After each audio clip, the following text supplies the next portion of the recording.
जंगल में हाथी पकड़ने वाले शिकारियों का एक दल पहुंच गया। वह हाथियों के झुंड को देखकर सतर्क हो गए। उन्होंने पटाखे बजाकर अग्नि जलाकर हाथी को डराकर उन्हें भगाना शुरू कर दिए। फिर सारे हाथी इधर उधर भागने लगे। फिर तितर बितर सारे हाथी हो गए।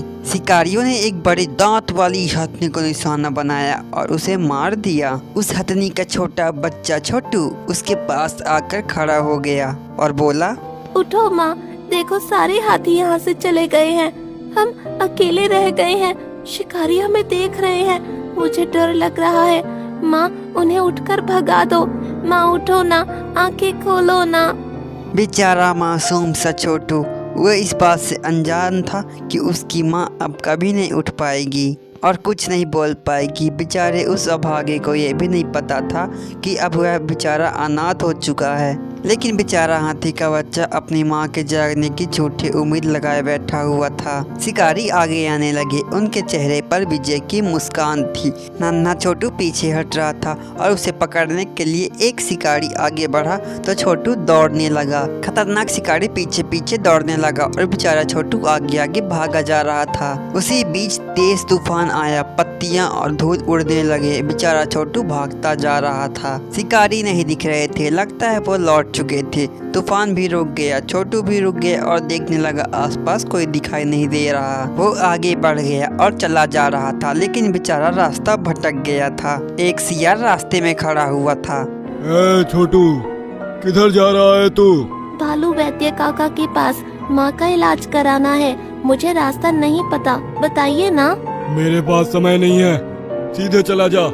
अगर भटक गया तो समझ लेना तेरी किस्मत खराब है। तेरी माँ ठीक नहीं होगी, वो मर चुकी है।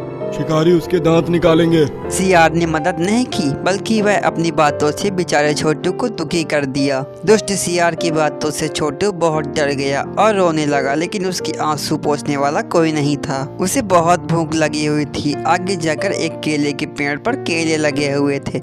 उसकी भूख का इंतजाम हो गया। वो माँ को याद करते बार बार रोए जा रहा था। धीरे धीरे रात हो गई, लेकिन छोटू चलता जा रहा था। बेचारे छोटू को कोई ठिकाना नहीं मिला। वह डरने लगा। उसी बीच एक फॉरेस्ट गार्ड वहां आ गया। छोटू फॉरेस्ट गार्ड को देखकर डर गया। उसे यह लगा कि वह उसे मारेगा, लेकिन ऐसा नहीं हुआ। फॉरेस्ट गार्ड ने प्यार से छोटू के ऊपर हाथ फेरा तो छोटू को हिम्मत मिली।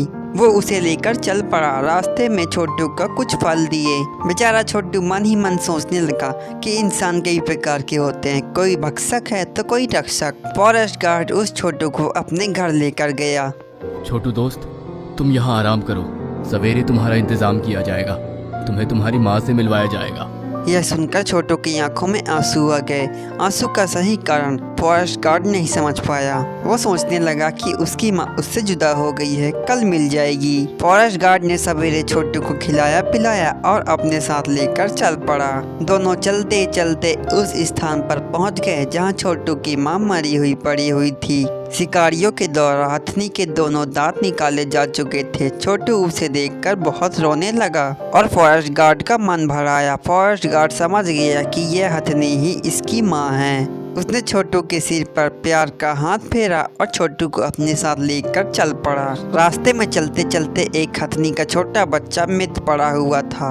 वो जैसे ही बच्चे के पास पहुंचे तो उसकी माँ दौड़ती हुई उसके पास आती दिखाई पड़ी। वो बहुत गुस्से में दिख रही थी। फॉरेस्ट गार्ड ने छोटू को इशारा किया और वहां से हटने का इशारा किया, लेकिन वह हथनी उनके पास दौड़ती हुई आ रही थी।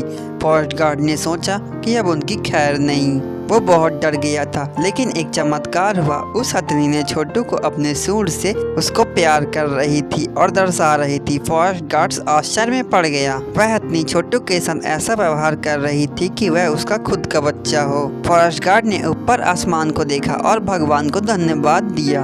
वाह प्रभु, तुम्हारे भी खेल निराले हैं। एक ने माँ खोई, एक ने बेटा, और अपने दोनों की कमी पूरी कर दी। दोनों की खाली झोली भर दी। प्यारे बच्चे, अब तुझे नई माँ मिल गई है। मुझे भूल मत जाना। चलता हूँ, हाँ, फिर मिलेंगे। छोटू सूंड उठाकर फॉरेस्ट गार्ड को धन्यवाद देने लगा तो हथनी भी सूंड उठाकर उसे शुक्रिया अदा करने लगी। सब्सक्राइब करो, लाइक करो, फॉलो